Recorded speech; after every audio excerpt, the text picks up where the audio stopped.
తమిళనాడులోని తిరువన్నమలైలో ఉన్న అరుణాచలం కొండ చుట్టూ 14 కిలోమీటర్ల మేర సాగే పవిత్ర పాదయాత్రే గిరి ప్రదక్షిణ.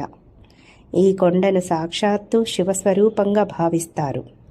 ప్రతి పౌర్ణమికి, ముఖ్యంగా కార్తీక దీపం సమయంలో లక్షలాది మంది భక్తులు ఓం నమః శివాయ, ఓం నమః శివాయ అని నామస్మరణంతో చెప్పులు లేకుండా ఈ ప్రదక్షిణ చేస్తారు. ఇది పాపాలను పోగొట్టి మానసిక ప్రశాంతతను ఇస్తుందని నమ్మకం.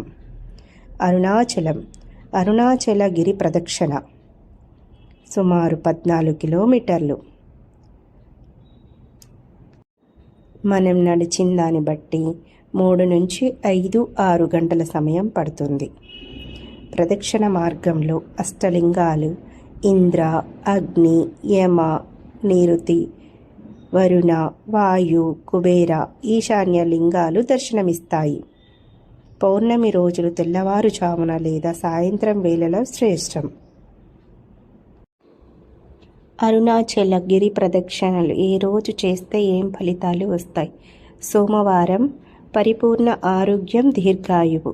మంగళవారం రుణ బాధల నుండి విముక్తి, చక్రవర్తి యోగం కలుగుతుంది. బుధవారం పాండిత్యం, జ్ఞానసిద్ధి.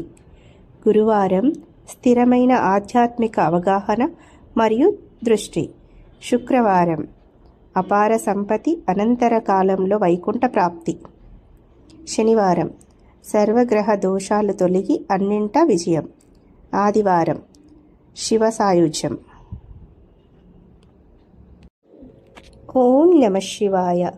అతిశక్తివంతమైన ఈ మంత్రం ఓం సర్వేశ్వరాయ విద్మహే స్థూలహస్తాయ ధీమహి తన్నో రుద్రం ప్రచోదయత్. ప్రతిరోజు 11 సార్లు పఠించడం వల్ల అనుకున్న పనులన్నీ నెరవేరుతాయి.